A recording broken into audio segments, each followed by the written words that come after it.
pangkayas. Napaka-importante po niyan yung mano-mano natin pangkayas. Dito binabap na nga po natin para malinis po yung pinakabutas niya mga kagulong. Ang kailangan mo lang dyan, humugis ka ng bilog na kasing laki ng patch.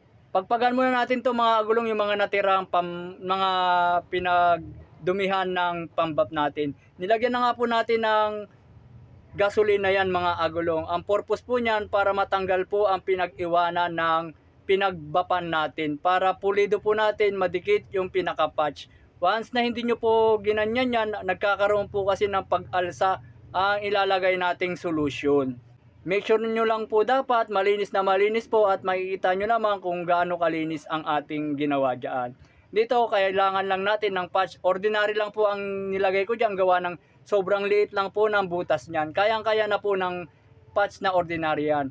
Nilagyan ko nga po ng second solution yan mga kagulong, yung pinakagilid, para